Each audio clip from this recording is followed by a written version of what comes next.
With war on the Korean peninsula looking more imminent every day as leaders on both sides up the ante, the question arises if Pyongyang will make good on its threat to try to shoot down American bombers operating in the vicinity of North Korea. If Pyongyang does make such an attempt, its best options are probably long-range surface-to-air missile systems such as the KN-06, but another possibility is that Kim regime might try to make use of its mig-29 mig-29 Fulcrum fleet. The mig-29 is North Korea's most formidable and modern aircraft, but Pyongyang has only a handful of jets. The mig-29 was one of the Soviet Union's most capable fighters before its 1991 collapse, but it was far from an ideal aircraft.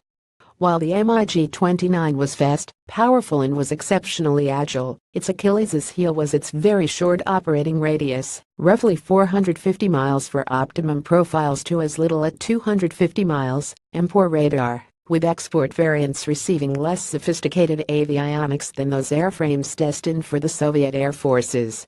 Recommended America can't shoot down a North Korean nuke. The basic problem for the Soviet Union during the 1970s, when the Fulcrum was developed, was that its electronics industry could not initially deliver a radar small enough to fit into the mig-29 airframe with the performance that they wanted in the time they had available. Thus, though the Soviets had intended to fit the mig-29 with a planar array radar similar in concept to what might be found on a F-16 or F-A-18, Moscow had to resort to reusing a derivative of the mig-23 MLS twist Cassegrain antenna SAPFIR-23ML radar. As such, the resulting NO-19E pulsed Doppler radar had many limitations. To make matters worse, Central Intelligence Agency spy Adolf Tolkachev badly compromised the jet from the outset by leaking its design to the United States. Recommended the case for war with North Korea. The North Korean mig-29's NO-19E non-Warsaw Pact export radar, downgraded from the set found on Sovietown jets, has poor ranges and offers very limited situational awareness for the pilot.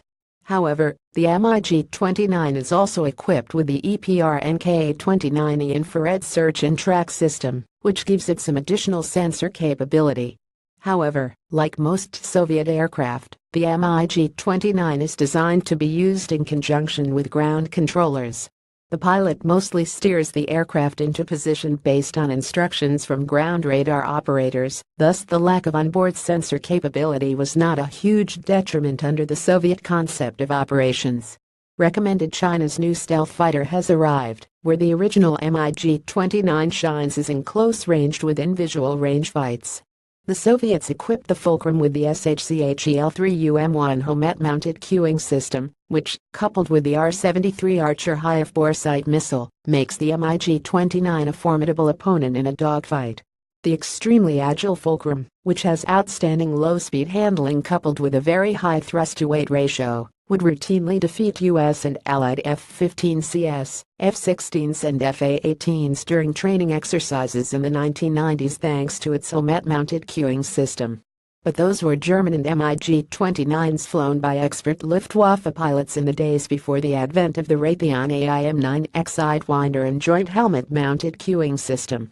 These days, NATO-operated mig-29s don't rack up lopsided kill ratios in training as they once did. It's a much more even fight. But given a skilled pilot and some luck, the mig-29s can still win at close ranges. The North Korean pilots are not nearly the equals of NATO pilots. Kim regime's pilots receive only a handful of flying hours per year. Thus, they are not particularly proficient. But one doesn't always need to be good. Sometimes luck makes a huge difference.